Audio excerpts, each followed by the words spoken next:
There's a lot to talk about with our friend Taylor, and he is going to be joining us from Missouri. Hey, Frank. Oh, Taylor, it's so good to hear from you.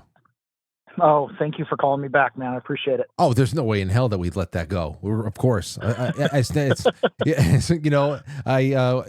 as the show was over last night, I was right in your inbox and said, okay, well, let's figure this out for tomorrow. And here we are. Now, let's just start from the beginning, because I was the only real contact after last January was our mutual contact and friend, Bryce. And, throughout the year, I gave him an email here, there. Any word from you? Are you, is there any way to reach you? Do you still have that same kind of access? And that kind of dried up. But he was the first one that I emailed when I heard that these pardons were going to be signed. I wanted to know if there's any news in your camp. And as soon as I responded, I wrote to him. He wrote back about 10 minutes later and said that he had heard from your wife and said that the prison was processing your paperwork, and they called the case manager to come in to the prison and that they'd have you out by midnight. What time were you officially released on Inauguration Day? It was about 11:30 p.m. Wow. And I do not think the jail was slow rolling it. It was Martin Luther King Day, so it's a federal holiday. So all the normal workers that would do that kind of stuff were home all day. So they had to come in on a holiday after hours to do it. And then it wasn't, of course, the A team. It was like the C team, right? And so it just took them a while to do the paperwork. And of course, they had to they must have got some notification from DC that paperwork was incoming, because they came up right after, like 30 minutes after the pardon. They came up and, hey, you've been pardoned. We're going to get your paperwork. As soon as we have the paperwork and process it, we'll get you out by midnight tonight. That's what the executive order said. So, I mean, we were just kind of like, yes, we're giving away all of our stuff, giving, food to other guys and gathering things up. And we were just like, we're going home. It was really awesome. It does. When we left, there was a couple dozen inmates, which, was quite a few on our housing unit floor that we were on. And they were lining up in the halls. And as we walked out, they were just shouting, Trump, Trump, Trump, Trump, Trump, Trump. So it was pretty fun. All colors, all races. Everybody loves Trump in prison. See, I was thinking about this, and I guess we have to talk more about that. Just things that you saw and what you learned, what you took away from that time there, aside from the fact that there must have been real lows during that time. But let's just go back to last January, because as I was starting to say last night, when we had spoken, you were awaiting sentencing. We had about 5 minutes that we were trying to get in with each other, get as much information out to the public. And then you were cut off in mid-sentence toward the end of the call. And as I said last night, again, it was a very, very heavy phone call for me, because the gravity of the situation was evident. And I think everybody watching the show was experiencing the same kind of thing. Now, what followed that call was your sentencing. So I would love for you to tell us about that, because of course they threw the book at you, and what happened there? Okay. So when we had that phone call, for whatever reason, I couldn't call you. My numbers were limited, and I wasn't aware of that. So we ended up having our mutual friend Bryce do like a three-way phone call, which is technically against jail rules. However, people do it all the time. And so, because they're monitoring the call, so I mean, do something stupid and say something stupid, they dare you, right? Because they're monitoring. So, and anyways, while we were on the call, I don't know if you remember, but they came and pulled me out of my cell, which then put me in a really awkward position, because I was standing in the hallway making that phone call instead of in my room with the tablet like I was, and I couldn't get back in my room to get your phone number or to get Bryce's phone number to call him back. So that was really unusual. That never happened to me except for while I was on that phone call. Well, it popped back up again at sentencing, because they referenced that call I made to you as how I had subverted the prison rules, and that I was, essentially a criminally minded person, and that, I had made that phone call. And on that phone call, I said, all I did was push a gate, and they want to put me in prison for 11 years, which is what they were asking. The prosecution was asking for 109 months. They wanted an upward variance from my guidelines, which my guidelines would have been up there, and they were up there when you and I talked on the phone, but there was an appeal that went through that caused them to have to move the guidelines down. But what they did in order to really throw the book at me, because based on the way that the appeal happened, it was the Larry Brock versus USA, or USA versus Larry Brock appeal, they couldn't add enhancements to the obstruction of Congress charge. So what they did for me was they separated out obstruction of Congress and my 111A assault, which is a nonviolent assault. It's basically impeding with their duties, okay? And they said they added enhancements to take it from like 24 months up to the 70 to 87 months range. One of the enhancements they gave me was a firearm enhancement. And then they went on and described a bicycle rack. So the Department of Justice decided that the bicycle rack was the equivalent of a firearm in the pursuit of a crime. This is incredible. And that got me, that bumped me up like 4 points, I believe. And then they added in an obstruction of justice enhancement, and they added in a couple other enhancements. And that's why they were able to get me into that really higher guideline range. My co-defendants who had been sentenced prior, when the government was asking 109 months, the judge kind of showed them mercy and gave them 6 and 8, which, by the way, that's not mercy, but on paper it might look that way. Okay. You said gave them 6 to 8 months or 68? 6 years and 8 years. Wow. And so if I fit right in the middle, 6, 7, 8. And they would have, if the judge could have justified going outside the guideline range, I'm sure he would have. But he couldn't justify anything other than the max on my, guidelines with a firearm enhancement. And that's just one of those things where when people talk about the J6 cases, you can get off in the weeds on any particular topic, due process violations. You can talk. My judge told me before I had a single juror or anything at a pretrial hearing, he said, "Mr. Johnatakis, you're going to go to prison for a long time when this is all over." And there was audible gasps in the room, because a judge can't tell someone he's going to go to prison before a single piece of evidence against him has been given, right? That's the judge prejudging. At one point, I was trying to get the judge to count the number of days that had elapsed since I had stopped waiving my Speedy Trial Act. And I go, "Judge, who has a duty to determine how many days have elapsed?" He goes, "I do." "Judge, are you going?" This is pretty much exactly what I said in trial. "Judge, are you going to make the determination as to how many days have elapsed since I reserved all my rights with explicit reservation without prejudice?" Which is how I explicitly did not waive my right to a speedy trial. And the judge goes, that's a matter for appeals, Mr. Johnatakis. You can take it up with appeals." And then I responded the next day, "Judge, is it the custom of your courtroom to tell a criminal defendant that, or is it the custom of your courtroom to leave for another court to correct the known errors in your own courtroom?" The judge wasn't very happy with that. But again, when you bring these things up, the judge doesn't really want to do anything except move the case forward, which is normally their duty. But at the same time, they also have a duty to protect the Constitution, to protect the Bill of Rights, and to protect the criminal defendant from overreach of government. They're supposed to be this crown jewel of our nation, this independent judiciary. But what I observed firsthand was the judiciary in this case was kind of in the tank with the prosecution. It's no secret that courthouse sits kitty corner from the Capitol building. So on January 6th, I'm sure that courthouse was surrounded by the millions of people walking down the roads. They probably were obstructed themselves from getting home on time and all that kind of stuff. The workers and the courthouse and the judges themselves were essentially crime victims, right? It's like, how is it possible that we're being adjudicated in this building? If they had done a mass motion to move it into like Virginia or something like that, maybe we could have had a semblance of our rights being vindicated. No, they wanted you to be thrown completely into the meat grinder. And what you're describing there is so sickening to me, because it's one thing to say, okay, well, this judge is an activist. He's out there. They are many of them. We've seen it. We've seen them forcing people to make declarations and renouncing Donald Trump. They forcing people to renounce this and that, to really make fools of them and have them almost like beg for mercy.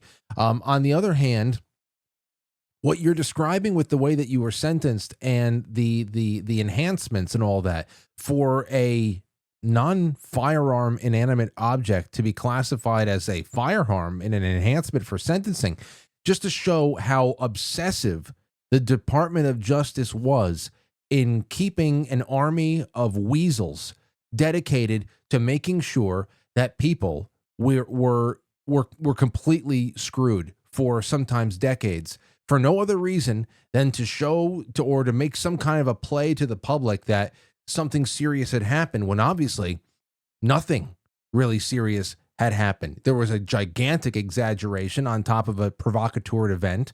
I mean, why else would you have to say that a bike rack was a firearm if it wasn't a complete sham? This is so angering to me, especially since we're paying for this whole thing, and of course we're paying for this weaponization, and the weapon is turned in on us. This is Yes, it's disgusting. and it's, it goes like there were guys that had, deadly weapon enhancements for a water bottle that got thrown. I mean, it borders on the absurd, right? So it's one of those things where I didn't argue my case in court. Okay, I saw no point in going up there and trying to justify my actions, because at this point, by the time I got to trial, there's like 400 or 500 people that'd been convicted. You could just see the writing on the wall. So my objective was just to go in there like a man, accept everything they said, and just try to get to the end while maintaining my rights, right? Because if people fought and died for things like your right to due process and your right to a speedy trial, which is included in the Bill of Rights, and you know what I mean? Like when you get into court, the first thing you do is you waive your right to free speech, and you hire someone to speak for you. Then you waive your right to a speedy trial, and then you waive your right to privacy, and then you waive your right to self-defense, and you waive your right. So people go fight and die so we can have these rights. And the moment we get into a court situation, the first thing we do is we waive all of our rights when you need them most. So my only objective was to go in there and just simply stand on my rights. There's a maxim of law that says he who stands on his rights injures no one. And so my objective was simply to stand on my rights. And if in fact there was an injured party, if there was an officer that I assaulted, I hurt, I wanted to be able to, as a man, simply apologize for my role in the events that day. And I was successful in doing that. There were no criminal impact, victim impact statements read at my sentencing. What there was my rewrite of Thomas Paine's Common Sense Applied Today, where I compared the city of District of Columbia to London in the 1700s, and that we have a very similar relationship, us Americans out in the hinterlands, right, as compared to the District of Columbia, where they give us regulations and we give them taxes. Okay, and so they did not like that I made that comparison. Right. There were a couple other of my essays and things that I wrote while I was incarcerated that they included as exhibits as to why I needed the book thrown at me. And most people, when they read, I'm sure 90% of this audience, if you go read the exhibits that they put in my sentencing, you'll agree with them.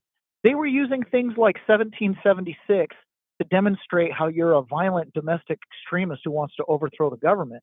Well, I'm sorry, the American spirit was born in this element that is we the people literally versus the inanimate object of the government. You serve us, we don't serve you, right? I mean, the whole point of the book Les Miserables is that when you make the law your God and you try to make nobody is above the law, well, then who is? The law cannot be our God. There has to be someone running that has a moral, sentient, conscience, human element, which is why our founding fathers put a president in charge, an executive, and gave him the pardon power as a check against the legislature when they write bad law, and as a check against the judiciary when they don't defend the rights of citizens. Right? That is where you have the people as their sole representative as the president, who has the ability to check the entire government with that pardon power. Like, we should never want to live under the law, because otherwise you end up in a situation like in the book Les Miserables, where you can never satisfy the law in a moral manner. And that's the whole point of that book, right? Where the inspector has to kill himself because he can't break the law without, he can't show mercy without breaking the law. Yes. And so we have to, as American people, start to understand that we must stand on our rights. I don't want to go back. I know other people are going to feel different, and there's a role for this. But what happened on January 6th, when you get out into the weeds on everybody's individual actions, this, that, or the other, you miss the bigger point. There was an election that was not properly adjudicated. So where do you leave the people's remedy? Okay, we're going to assemble and protest, and our congressmen and representatives on the inside are going to talk about election irregularities and send it back to the legislatures of the states, which is the constitutional procedure when you have issues, in order to decide the matter. Okay. When that didn't happen, what happened was as everybody knows, a security incident happened, which was the pipe bomb was discovered. And then that caused Congress to be evacuated and for them to stop the proceedings just as they were about to get to Arizona, right? And then you had the Ray Epps incident where he pushed past the barricade, and then Trump's still talking. And by the time the Trump was done talking and we made it to the Capitol grounds, Congress was already obstructed, stuff was already going on. You add in the provocateurs and everything, it feels like a giant entrapment bear trap. Oh yeah. Right. So what I loved about what Donald Trump did with the pardons was he looked at it from a big picture standpoint and went, they shouldn't have even had to be there. Had it not been for the 2020 election and how that went down, had it not been for the court cases that were dismissed on standing grounds instead of on merit or on evidence, had it not been for the representatives, not going along with the plan, had it not been for the security incident with the pipe bomb, which, by the way, we've never gotten to the bottom of, Never. right, which was the real catalyst, had it not been for all of that, even the most violent person on January 6th wouldn't have even been there. And then you throw in the fact that those of us that are criminal defendants that had access to discovery, which it was, of course, under seal, so the world couldn't see it, we would look at things and go, okay, well, this person right here who's got his arm up chanting USA, USA, he's been indicted. But who are these people climbing the walls behind him that we see on news all day long? I've never heard of who climbed a wall that was indicted. Who are those people? But the guy at the bottom that's chanting USA, USA, he's been indicted. Yeah. Right. And you see so many instances of that where it's like, who's this guy that's jumping in with the cops? And sure, the three people behind him all have been indicted, but who's the guy right there? Right. And it's like, I'm not saying that every instance is like that, because there were some real, in fairness to my J6 brothers, there were some boneheads that day and they know who they are. Right. But at the same time, it's like this big picture is such a mess when people want to say, well, we saw the video images, we saw this. Listen, I've watched the news so many times where you have images of people throwing things at cops. And if you pause the video and look at their feet, you'll see the body of Rosen Boylan. They're standing over a dead woman trying to defend a dead woman that they were trying to get medical attention to. That's why they're engaging with the cops in that manner. Not because they're attacking them, because they're trying to defend her. But you don't hear that name very often. And you don't see them zoom in on her body, but you'll see them zoom in on somebody throwing something. You know what I mean? So that's why I'm very, very happy that President Trump did it the way he did it, is because he basically said, look, enough's enough. Right. We could go on for decades and decades trying to adjudicate every little thing. But at the end of the day, it's over. It is. And in many such cases there, too, you create all this chaos. And, of course, the media is there to receive it. There's stand-down orders that were given to some. There's so many pieces that you can put together. And like you said, in the mix, some boneheads. But really, the worst of the behavior there warrant even 4 years in prison, let alone the decades that they've been given to people. I mean, it's incredible. I have so much more to ask him, and it's also just incredible too how obsessive these people were at the DOJ to, again, like you were saying before, including the sentencing, the fact that you were on this show, and that your presence on this show and what you did to take the call was evidence of criminal intent. That is not a feather in my cap. That, in all the places that I wish that, quite frankly, can get a little bit of a little bit. It wasn't on your bingo card. Is that what you're saying? Yeah. No. Yes, frankly, you now have a role in January 6th. I know. You are cited and you are on the record in the District of Columbia with involvement with it. So as a sympathizer. So yeah. Well, but I don't know how much longer we have, but I did. No, we're going to keep going. I have a lot of we'll go as long. Well, how much time do you have? Because I have questions. I want to ask you about 2024. I want to ask you about everything right now. And I have so much to do. I can bring. So let me tell you about one thing that in all of January 6th, and I hope that other people that are involved with January 6th, the best revenge is a life well lived. Let's not become the thing that we hate, right? We don't want to go through this cycle of victim oppressor over and over again. We need to rise above it. And that doesn't mean that there shouldn't be accountability. There absolutely should be. But I get really nervous with the chance of justice and vengeance and, all this kind of thing. There needs to be accountability. Let the process play out. There's people that feel inspired to those roles. But for the most part, I think January 6th defendants need to take this opportunity to have a good live life, right? Don't become the thing that they accused you of being. Don't become an enemy to the government. Don't become an enemy to the people. And so my wife and I, in the process of doing this, did a lot of self-reflection, because you go through this situation where I've got 5 children at home. We're a homeschool family. We've homeschooled our children forever. We've never put them in public school because we believe we have to be the solution to the problems in the world. So if there's a problem with the school district, then we'll educate our own children. We'll take the burden on ourselves. If we see somebody in need, then we're going, and rather than go clamor for welfare, we're going to do what we can to help our neighbor in need. To always look at I am the solution to the problems that I see around me, and I can control our behavior. So one of the things we saw going through this was, my wife's looking at the budget, because all of a sudden my income's completely gone.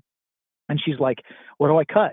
My son's swimming, my daughter's guitar, my other son's basketball, the other little kid's soccer league, right? What do we cut? I mean, they love those things. That's how they get social outreach as homeschool kids. And so we saw that, when someone gets incarcerated, it's the families that go through it with them, and especially the children. And when you look at the generational, and that was the other thing I saw too with inmates, was the generational aspect of incarceration. Just like the military runs in families, incarceration runs in families. One time I was standing in a prison hallway with 8 other men. We were stuck on a move, and I started talking about intergenerational incarceration. And of the 8 men, I said, how many of you guys have a dad whose dad was in prison? All 8 of them raised their hands. And the 2 that were old enough to have kids that were over 18, their sons were already in prison. So you had 3 generations already gone to prison. And it was like, and everyone else was at least on their second. A couple of them were like, yeah, my grandpa went to prison too. So we have a real problem. And the reason is it's the degradation of the family, taking the father out of the home, and all those kind of problems. But we can start right now to help the kids. So my wife started a nonprofit called Left Behind and Without, which people can find at leftbehindandwithout.org, where she helps children of incarcerated parents get all their sports programs, guitar lessons, drama programs, summer camps, any type of after-school activity that can provide positive influence, something for them to do with their time other than join a gang, right? And positive adult role models. She's helping them. And currently there's about 80 kids enrolled in the program. It's not a J6 program. I think there's only actually one J6 family that's taken advantage of it so far, but she's helping 80 families with incarcerated parents with these programs. So, we're trying to say, look, through this experience, despite all the things that happened, we want to make a difference. Now that I've been in prison and I see up close and personal the problems that our society face, it starts with the kids. We have to stop the intergenerational incarceration problem, and that means the kids need help. And it's 1 in 28 children in the United States has an incarcerated parent. That means on average 1 kid in every single classroom in America has an incarcerated parent. That kid's at risk. They need help. After the show, I'd love for you to give me that URL again so I can share it and put it in the description of the episode. But while we're on this topic, before I get back to just your experience of, your 2024 experience, which is vastly different than, we were all on a roller coaster ride in 2024. We knew that was going to be top billing, on such a consequential election, but you were in prison with your life hanging in the balance. And this election meant a lot more to you than it did even to us. So I want to get around to that in a second. But since we're talking about prison and we're talking about intergenerational, I'd like to hear your thoughts on another aspect of January 6th. And it's not shocking, of course, that a government would target its own citizens to one end or another, as we know that ours has a tendency and actually a proclivity to do. But one of the more disturbing aspects of this whole thing is how Americans were turned in. How many Americans who were in prison with people like you were turned in by members of their own family? And we were covering these stories as they were coming out all throughout 2021 and into 2022. But here, for example, I found a tweet from another J6 detainee. His name is John Cameron. He wrote this on Twitter the other day, just yesterday, actually. Here's what he said. He said, I am a J6er. My father's stepson reported me to the FBI. about half of the J6ers were turned in by family. Now, you can say that a father's stepson is not really family, but to some people, that is family. You can know a step brother or a stepson or whatever the hell it is for decades and be, as tight as blood. But we've seen blood and turn against blood. I mean, some could call this anecdotal, but we also, like I said, covered quite a few news stories to support that this was going on. What's your experience with people that were in there for the same thing as you? Were any of them turned in by family as well? Yes, absolutely. Lots, lots. The FBI ran a campaign to basically, turn in people that you know on Facebook. If anybody made a J6 post on Facebook or posted a picture on Facebook, I promise you, if you go through their discovery, there were people sending tips to the FBI. I think I alone had like 32 tips turned in on me from social media. People I didn't know. Some of them were false tips, like, "Oh, this guy lives in California around the corner. He's a huge prepper with guns." And then they go, "Not this, not Taylor."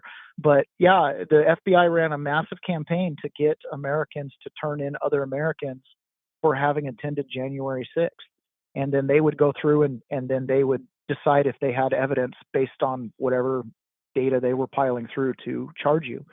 So no, it was a huge problem. And there were many high profile families like the Refit family that had a son that turned his father, and his son actually wore a wire prior to January 6th on his dad, which is again another one of those things where they use the kids to get to the parents. And if anybody's familiar with the way that Marxist governments and Marxist operations happen, that's one of the things they do is they get the parents, but they get the children to disregard their parents and to not honor them, which is one of the reasons I believe why Moses was smart enough to say, "Honor thy parents that thy days may be long upon the land." Honor thy father and thy mother that thy days may be long upon the land. This idea that you have to care for your parents just like they care for you. And Marxist governments want to break up that relationship. And so absolutely they incentivized families to turn on each other. It's one thing if you've got a family member that commits a serious crime, right? But it's another thing when in the January 6th situation, I mean, where do we draw the line? you know, uh, it's very sad to think that they did that, and they encouraged it. They Well, encouraged Americans to turn in other Americans purely for political ire. that's the whole point. That's where the messaging really comes in. The diabolical nature of the messaging from the media, which of course is hand in glove with the intelligence services, which of course was, I mean, on the ground, choreographing so much of this, and it all became media fodder. That's the really the squawk box of this entire mechanism here. And what people were hearing constantly was attack, insurrection, worst thing to happen since the War of 1812. They actually, I mean, they skipped over 9/11 and the world wars and the Civil War and went to 1812. So when you think about the very impressionable people, especially who are young, who are going to school, who want to are suddenly put in a position where they want to show who they're loyal to. A lot of them, and it's sad because many of them were proud to flex that they were strong enough to send their father or their mother or their grandparents to prison for what I guess what they were made to believe was the worst attack on American sovereignty since forever. So that's just Yeah. it's a sick, very very sick aspect of everything that we were talking. There's so many sick aspects, but One of the things I've had to look in the mirror at myself is we have to be very, very careful about our rhetoric. We have the right to free speech, and we can say all kinds of incendiary things and not really mean it, right? But when you're put in a situation like I was and like other January 6ers were, all of a sudden those little throwaway comments on Twitter, like for example, during the riots of 2020, um, DC is burning down, and I allegedly posted. I actually don't think I posted this because I think they had a fake vanity name, and there's a whole backstory. But they used it trial. I don't remember doing it, but they said I did it. I sent out a tweet that said "Burn down DC" in response to DC being burned down, right? So they took that tweet from the summer of 2020 and they showed it to a jury, and they were like, "Look, this guy wanted to come to the District of Columbia and he wanted to have the city burned down." So, you have to be really careful. I made some other comments too in videos I made where I referenced, Ashley Babbitt being killed, and that this might be the start of a civil war and things like that. And in my mind, I was talking to my podcast audience. I don't know if you know this or not, Frank, but I used to have a podcast called Peasant's Perspective. And anyways, so I thought I was talking to my podcast audience, kind of making a comparison. And I also said that if the politicians came outside of the Capitol, we would have killed them. And there's an old, when I was a long time ago, a preacher basically told me, don't ever tell the congregation to repent, say we need to repent, right? Always try to include yourself so you don't look sanctimonious and judgmental.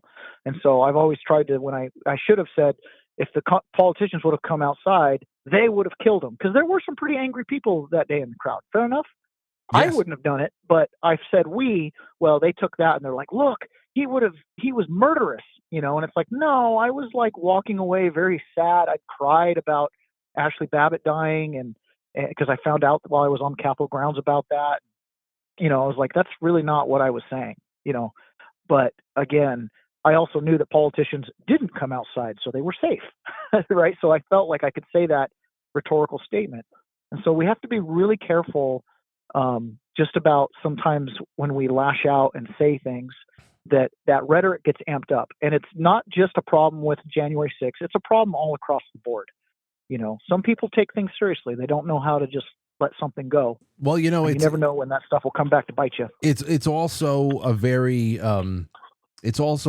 contemporary thing right now, and a unique thing at that, where ordinary people who if they get together at a party or at a bar or wherever the hell else, they, usually when somebody goes and speaks in public, it's usually at a bar, but now you are shouting things. Listen, I know what I'm guilty of. No crimes, but hey, I get very passionate here every night. I express my hatred for the mutant government that stands in place of the ruins of a once republic. I don't find any of what goes on in this country as being legitimate, especially on a federal level. I'll never intend leading an armed revolt or want to do harm to anybody, but I'm going to call it as I see it. But the problem here is that there's a chilling effect. You want to talk about intergenerational effect of incarceration.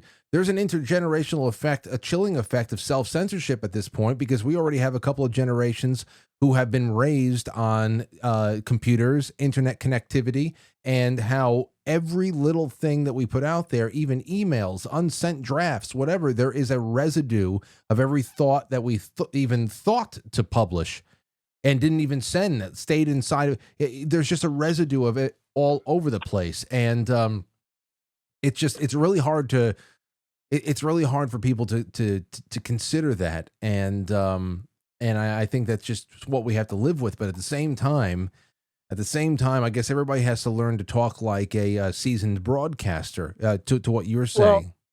Well, and I am not, I don't want to make the case for political correctness, right? I just simply think that people, it's just one of those things where recognize that what you say. Okay, I was sitting at the table during trial with my attorney, my standby counsel, and it's the attorney I've had all along. The court wouldn't let him go. It was kind of an interesting deal. So he flew out from Seattle to go to trial with me. And he's sitting there, and I turned to him and I said, are you going to call any witnesses? I wasn't going to call any witnesses, but I looked at him. I said, I might call you to the stand so you can testify to some stuff that we've talked about. And he looks at me and says, if you call me to the stand, I'll kill you. And I looked at him and I thought, you just threatened to kill me. It's funny because in this trial, they're using something that I said that I totally didn't mean either, right? You just threatened me to kill me. If I had recorded that and I played it back and I was like, Judge, I need a restraining order from him. How many times do we make those kind of little throwaway, like, Taylor, he wasn't going to do anything to me? But that's the kind of thing where it's like, we all have to be, and I'm not making a case for censure. I don't even know why we're necessarily this far out in the weeds on this, but to your point, we're only 24 hours removed from Elon Musk having another awkward autistic moment on stage. Now half of the country thinks that he gave a full-throated salute it with Hitler and the Nazis in mind, and the other half going, "Well, that was weird. He shouldn't have done that. That looks, Yeah, you want to talk about intent and what people who really have it out for you are willing to interpret something as being, and they may believe it as well, or they also may just believe that, oh, well, they just gave us a gem. Let's take them down. Even though we know what they meant, let's just take them down.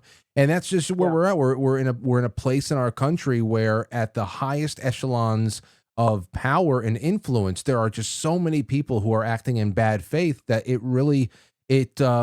makes you wonder just how far we can go with acting civil toward each other. I got to ask you a couple more questions about just in general the experience of the last year before we you have to go. I don't want to take too much time away from you and your family. You're just getting settled in. You're only like 72 hours out. But let's talk about 2024 from behind bars. I know you were all waiting with bated breath. I mean, we all were. But many people like you knew that the only way that you were going to be free from this hell was if Donald Trump won, because, I mean, there was no one else who had a shot at winning, at least in 2024. So, that could mean, all right, do I have to stay here for 4 to 8 more years until somebody else has a shot or whatever? How closely were you and everybody in your position following the news of the election throughout 24? And especially, I want you to talk about the assassination attempt because it was almost all over in July. We followed it very closely. I watched the news every single day. We started to have a little news club every day. We'd go and watch Laura Ingraham because that was when we could reserve the TV to watch an hour of news. We'd wake up at 5 in the morning. We'd turn on the news and we'd watch an hour and a half of Newsmax or Fox, or we even flip over to MSNBC sometimes when we just wanted the mental torture.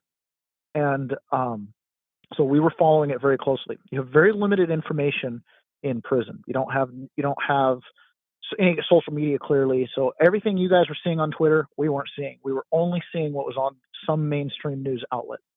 So we were following it very closely. And with my background with a political science degree and just following politics my entire adult life, I was able to interpret a lot of what was going on. And we kind of had so we were a group of inmates, large group, not just January Sixers, but others who were very interested in what was going to happen. And so we were following it extremely closely. I remember when the assassination happened, I was walking to the chow hall and an inmate passed me coming out of the chow hall and he goes, "Hey, Donald Trump got shot at." And I just, "Got shot at?" "Yeah." And I thought, "Oh, they just shot at him. He's safe." And then someone else said, "No, I saw him get shot. He's got blood everywhere. He's shot in the head." Oh, And at that point, I'm like, "What?" So but I got to go. I'm like in line for the chow hall, right? So I walk into the chow hall and everybody's like, "Donald Trump got shot. Is he going to make it? Is he dead? There's blood." And someone's like, "No, I think he's okay." He put his hands up and pumped his hands. And so then I hurried up at 8 as fast as I could and ran back to the housing unit, and the news was on. Everybody was gathered around the news, and was watching the replay of it. And when he put his hands up and went fight, fight, fight, I just thought that people were walking out of the TV room, and as I'm walking in, and they're going, "You're going home, buddy. He just won the election right there. That is a badass." wow. And other select words to follow, right? Like that is our guy right there. That guy right there. And it was, I mean, to think that we were a centimeter or less, millimeters away from this all being over, to think that I wasn't going to get out until 2030, 2029. It was hard. I never for 1 second from January 20th, 2021, when Joe Biden swore in, I never for 1 second doubted that Donald Trump would not run again. I never for 1 second doubted that if he ran again, he would make January 6th right, whatever that meant. It was long before he was talking about pardons or anything like that. But I knew that he would make it right because he knew. Everybody who followed it closely knew that there was something really fishy about January 6th, right? And I knew that for the sake of America, that he needed to come back and finish some of the business that he started. One time he said, "We've planted these seeds, but I need another 4 years to get them to really grow and take root." And I was like, he's going to come back and do it. And when he got shot and they missed by a millimeter, I was like, this is the hand of providence. This is like George Washington running into battle and getting shot multiple times in the coat, but never having a bullet escape him. This man has been prepared his whole life to bridge the gap between left and right and to lead the world into a new age. And I just knew it in my soul. And I knew right then, no matter what, he was going to win. The question was always, how bad are they going to cheat? I am absolutely convinced that 2020 was a sham, right? And I think more and more people are seeing that clearly. Donald Trump knows that.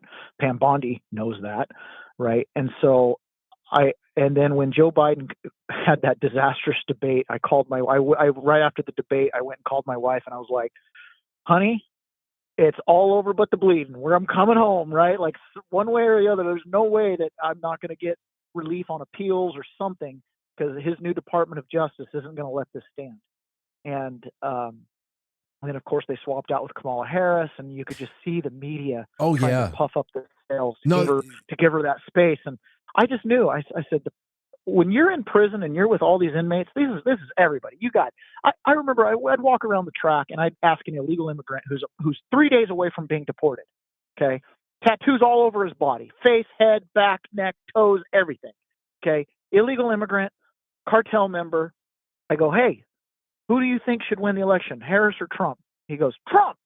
And I go, aren't you getting deported? He goes, yeah. And he goes, but Trump. He goes, Trump's going to fix Mexico too. And I was like, they get it. They're coming here because their country is more messed up than ours, but they would love it if their country would be fixed. Otherwise, they wouldn't be here. They don't like the cold weather, right?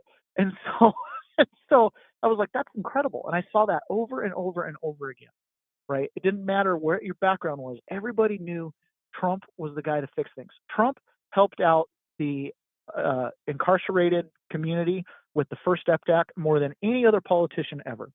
They saw in him an ally, right? And I knew that if Trump was reaching into the prison, and these people that the Democrats think that they have on lock, that the Democrats think they're serving, absolutely have no allegiance to the Democrat Party, and seeing Trump a new caricature, I was like, Americans are going to get it, right? And I just absolutely believe they would come through.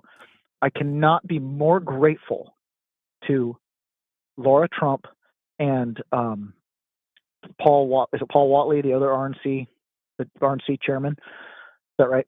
Yeah. I cannot be more. I'm so grateful to those guys for putting together the 275,000 poll watcher volunteers that weren't around in 2020, for preemptive lawsuits to make sure that the rules were followed, whatever the rules were, for the attorneys that were on standby to make sure rules got followed the night of the election.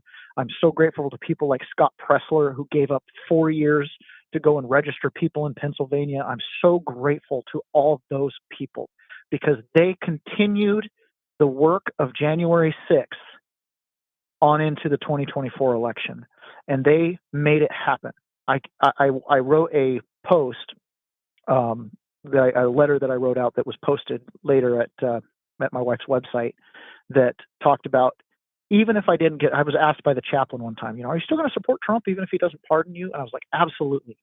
Because I care deeply about this country. I care deeply about the world that my 5 children are going to grow up in. And I wish that my grandparents had taken a stand before it got this far. But we have to stand up as a people and do something. And Donald Trump represents a populist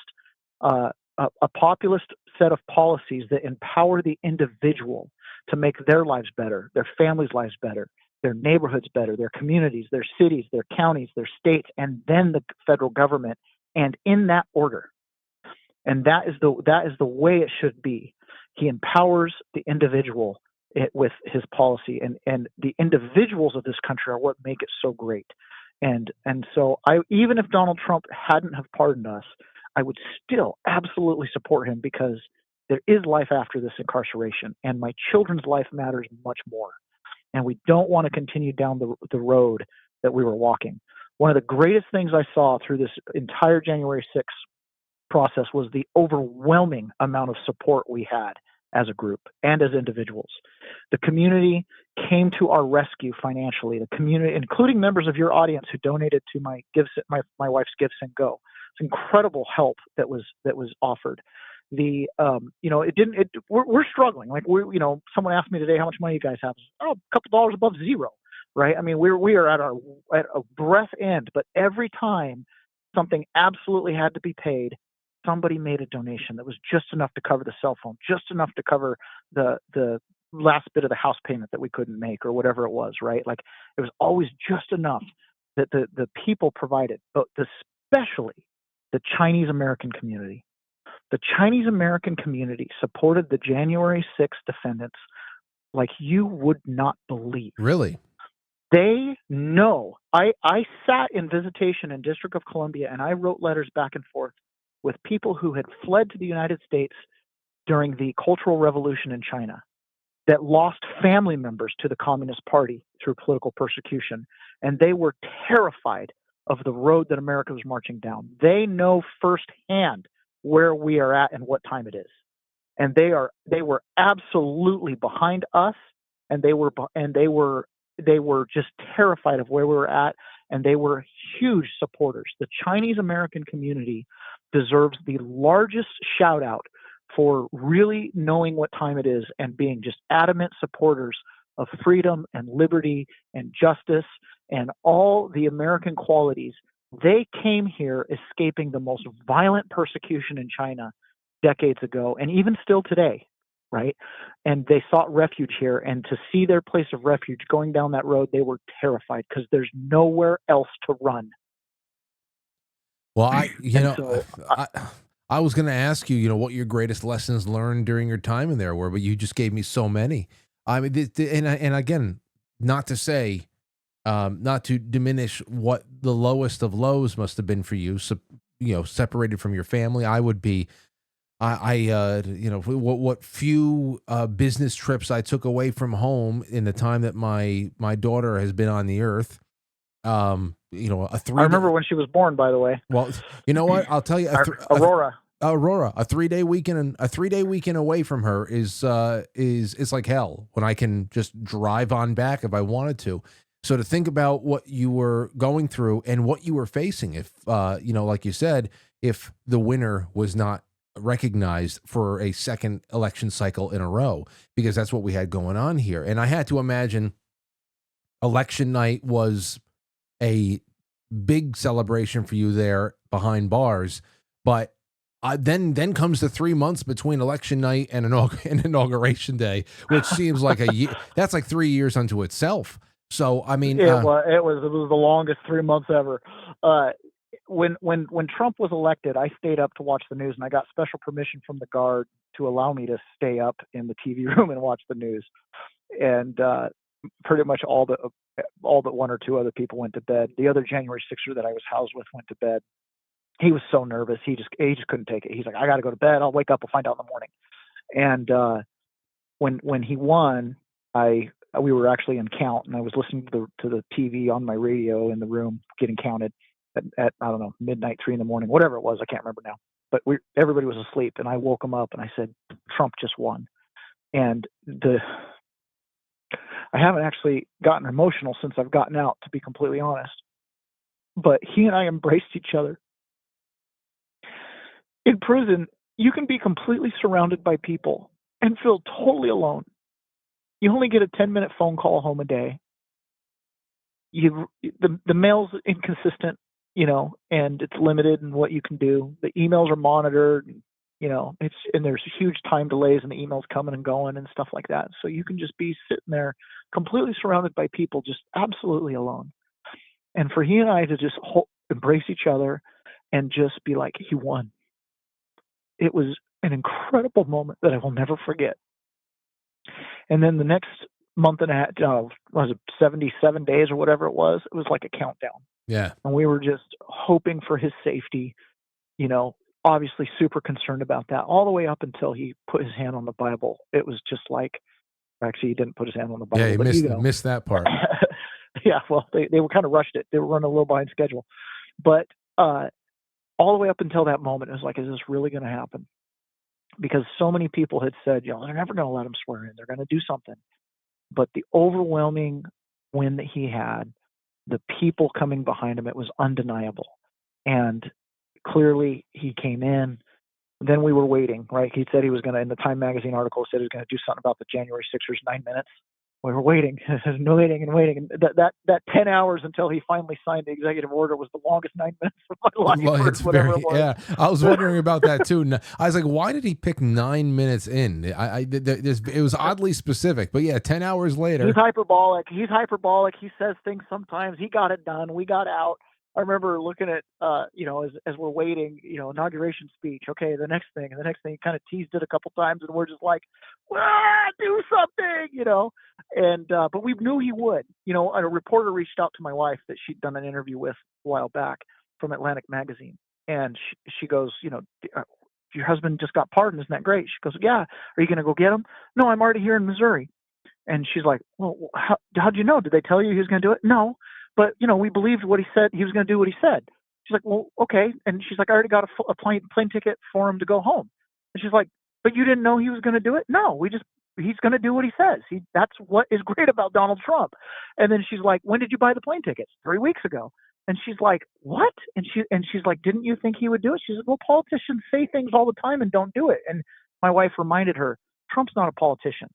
The thing we love about Donald Trump is he said something so outlandish like build a wall. And people were like, oh, sure, that just means he's going to get the policies and close the border. But, no, he's going to build a wall. No, he built a wall, right? He actually does the hard things. He'll do everything he can to move heaven and earth to do what he says he's going to do and keep his promises to the American people, unlike any politician we have ever seen since maybe George Washington, right? It's an incredible thing with Donald Trump that he's going to do everything he can to keep his promises.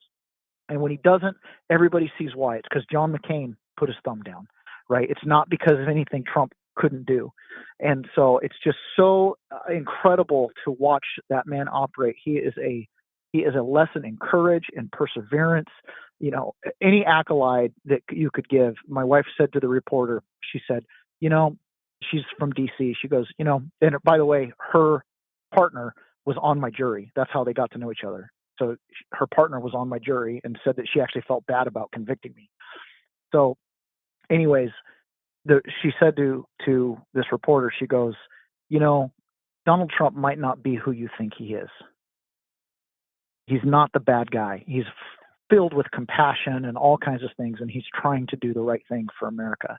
And, you've really got to step back and look at what America is, what she stands for, how she was founded. And when you understand that, you'll understand him. I just really appreciate your testimony here tonight. I've been wondering so much about what your day-to-day experience is, and obviously we can go on for hours more, but I have one last question for you for tonight, Taylor, because I'd like to keep checking in with you and follow what you got going on, because you have a very strong voice, you're very well read, you're very articulate, and I think that you're going to, if you haven't already found new purpose, it's going to come to you very quickly. I know your wife has already found purpose in your time away with her organization and all that, but I guess like the last thing I'll ask in closing here is, aside from soaking up your family and sleeping in your own bed, do you know what comes next for you? And I guess that we don't know what comes next completely. We just today started a Give Send Go for me. It's givesendgo.com/TJ6. And we need a little bit of runway to just kind of, get by for the next few weeks even. And then I'm not 100% sure. The business that I ran before, we sold my truck, sold a lot of equipment and things like that. So it's going to be very difficult to just go back to that, let alone if I really want to. I'm very likely going to fire back up my podcast. My podcast was small. It was nothing like yours. Frank, I don't know if I told you this before, but I was a daily listener of your podcast. Yeah, I loved your podcast, and I loved Dark Delight with Tracy Beans. Absolutely love listening to you guys. And you and I probably agree on 95% of our opinions. So it was really, really awesome that Bryce put us in touch. Dream come true, really. Absolutely. But I'll probably do that. And it's not, for me, it was never monetary because I had a full-time thing. It was just peasants, like I would talk on the podcast like you would at a water cooler, or like I would around an electrical pole on a job site or something like that. And so But connecting the dots for people on politics and what's happening and how it affects our lives. And You know, so I'll probably do that. I don't know. I mean, I'll definitely be helping out with my wife's nonprofit. It's his nonprofit. There's not a lot of money in it. But just it's a good problem to have though, Taylor. I mean, you talk about, I mean, anybody that could empathize with your situation, or you think about movies, you think about something like Castaway, or It's a Wonderful Life, where somebody gets a second chance, or it's such low probability. You think that, I don't know, where all of a sudden you have a second chance at life and you're breathing free air, and it makes all of the problems, like, how am I going to pay the phone bill, which for most of us is a very troubling prospect if we don't have the money. But after you come from a situation like you were separated from family, I mean, it's even like having a really bad health scare or something like that. Once you get a clean bill of health, or you realize that something isn't as bad as you were fearful it was, it gives you a complete, you're actually comfortable in being in certain uncomfortable situations, because you see how small they compare to other things and how bad it can get. I got to tell you something. So as we're getting out, there's community members that are trying to coordinate places for us to stay and rides if we need them and stuff like that. And the community members that were helping out us and our wife and put us up for the last 2 nights in a hotel, basically. They were like, we put it in someone else's name so that nobody can find you, and we want to make sure you have good security, and make sure don't go into town at night because it's late at night. You might want to wait. And I'm thinking, I just got done doing a federal bid. You think I'm afraid? You know what? I faced up against Aryan Brotherhood and I've seen a race riot. Like, I ain't worried about no one coming up to me. I'm like, are you kidding me? I'm like, that's the last thing I'm worried about at this point. I just survived federal prison. Right. No, I know. Listen, So it is really interesting, because all those little tedious things, it's like, okay, I got to get back to it. But it is like, I'd be happy right now in a cardboard box with my kids. I know you would. I know you would. It really does put things in perspective on what you do have to lose. And it also puts a lot of fight in you to say, listen, everybody has all of this to lose. We have to, as a society, do better. And I'm just couldn't be more grateful to the American people for making the right decision. I couldn't be, more grateful to the J6 community that stuck with us this entire time. And I couldn't be more grateful to people like you who covered these stories and put out the counter narrative to what was going on mainstream news. It drove me absolutely crazy when you'd see even friendly conservative press consenting to things like the attack on the Capitol and violence, and using all these buzzwords. Yep. It's like, you're not trying to get to the bottom of the story. You're just hitting talking points. We're real people. There was I really appreciated when people stood up and just tried to correct the record. No cops died that day, right? And that is something that really almost took 3 years for and still to this day, some liberal media won't consent to the fact that no cops died that day, right? And it was people like you, people like Tracy Beans, and many others who really helped that counter narrative and that truth sink in. And I think that's what allowed a lot of people to move past January 6th as a big issue. Well, Taylor, it's been fantastic. I don't know if I want to ask, but you know what? Very quick question. No, I'm not going to ask you this. It's not. No, ask it. You mentioned it, now you got to ask. All right, fine. Did any of the prisoners talk about class action lawsuits? Any course of action, wrongful imprisonment? The way that you guys were, many people were we got fed horrific stories about medical neglect, about, of course, the behavior of what you described in the courtroom, the collusion between prosecutors and judges. There was constitutional violations, civil rights violations all over the place. So, I mean, did you guys discuss as a group? There are two answers to that. The first answer is yes, there are some lawsuits that are in the works that other people are working on. And I'm very hopeful that those will help vindicate some of our rights and to civil rights violations. help to. I don't know about monetary. It doesn't. It's hardly even a thought in my mind right now, but I'm sure that there will be some lawsuits to try to put on the record some of the injustices that happened to the J6ers. And it's big things like what happened in the DC prison. I was there, spent quite a bit of time there, and I was there in one of the better phases of it, and it was horrendous. Some of the stuff that they were doing to us and around us. I mean, they just did even little things like, oh, they just turned on the video visits finally for where the inmates used to be. They video visits for everybody else in the jail, but not for us and our families. You know, Mm. things as ticky tacky as that, to where I was housed in Missouri, they wouldn't allow us to live together. They were treating us like we were some kind of mafioso or cartel members that couldn't be, or gang members that couldn't be housed together. Um, we were able to kind of remedy that through some perseverance on our end to try to get housed together so we could keep an eye on each other. But you know, and they wouldn't allow, like, I was held in a security level higher than what I was supposed to be, and that was happening across the board. So a lot of that stuff I think will be remedied in a handful of civil lawsuits, and especially some of the atrocious things that happen as far as denial of medical care and things like that. But on another level, many of the things that happen to us happen to others as well. The jail and prison systems inside the United States of America are very loosey goosey. There's not a lot of accountability, and there's some powerful guard unions and things like that. And even the guards know this, right? And so a lot of the things that happen to us only happen to us because they had been doing similar things to others and went unchecked. So why would they think it would be different with us? Mhm. Right. And so even though they kind of heaped on some of those things, you know, some of the things we experience like diesel therapy, um, you know, management variables and stuff like that, it happens to other people as well. And so it really, I hope that the January 6th and anything that happens with those lawsuits serves as a template for massive prison and jail reform. It really has to happen. What's going on inside of the prisons and jails, we are not rehabilitating or reconciling those members of society with society.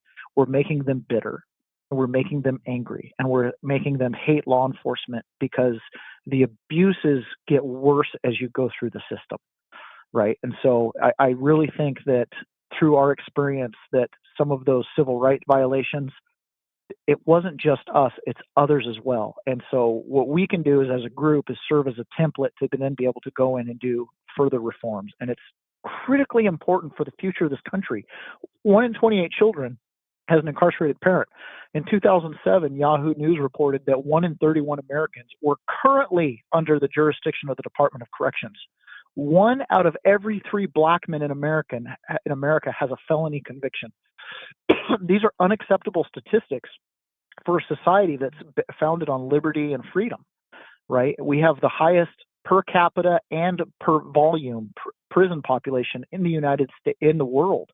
And these are things that need to kind of come to the forefront of how we move forward as society. We can't leave these massive amounts of people, families, and communities that are affected by it. And so there were some unbelievable injustices that are unique to January 6th. In my opinion, it's because they heaped on all of the injustices kind of on our group. Yeah. But those injustices only happened because the American people consented to it happening to the minority communities that have been affected by this, and on and on and on. Does that make sense? Absolutely. I mean, like you said, the big picture, the 30,000-foot view on this is that January 6th was very much so an extenuating circumstance, something that needed to be done in order to actually enshrine the real insurrection. I'm sure. I don't know if you guys even had a chance to read this behind bars in prison, but the Time magazine efforts to explain how the Oh yeah. election was No, fortified. that It, came out in early 2021. Yeah, the Election Integrity Project, absolutely. oh And man, yeah, and by the way, a lot of those people that were involved with that are now behind Trump, because what happened was they gave power to a group of people that turned around and then tried to use that power against them to enforce censorship and to do lawsuits and things like that. I think that's why the Zuckerbergs and the Jeff Bezos and Tim Cooks have come around full circle, because they were like, wow, we really empowered some people that took that power and they went to their heads. Yeah. So you can't take away what they did, but I'm sure glad to see them uh, changing their tune. And trust but verify. We'll see what they do. But I think there's a resurgence in America right now to let freedom ring. Taylor, have a wonderful, wonderful evening. Have a wonderful rest of the week. We'll be in touch, but enjoy your family and enjoy the free air, and anything that we can do, let us know. Real quick, give us all of the URLs that we should know about your Give, Send, Go, your GoFundMe, your wife's nonprofit for children with incarcerated parents. Let everybody know what's out there. Go ahead. Yes. So my wife's nonprofit is called Left Behind and Without, and you can find it at leftbehindandwithout.org. And then my Give Send Go is givesendgo.com/TJ6, or you can just go to Give Send Go and look up TJ6. That's my Taylor Johnatakis 6, TJ6. TJ6. And then I have, my wife maintained a website that has all these links and has a lot of my letters and things from prison and my essays, which I've been told are very moving and a really good place to go and kind of look at. It's peasantsperspective.com. So peasantsperspective.com, Give Send Go, TJ6, and leftbehindandwithout.org. And, I think those are all kind of interlinked as well. Thank you so much, Taylor. I had a wonderful time with you tonight. I'm glad we were able to make it up, and more in the future. All the best to you, and keep in touch, please. All right. Thank you so much, Frank. All right. Take care. There you go, ladies and gentlemen.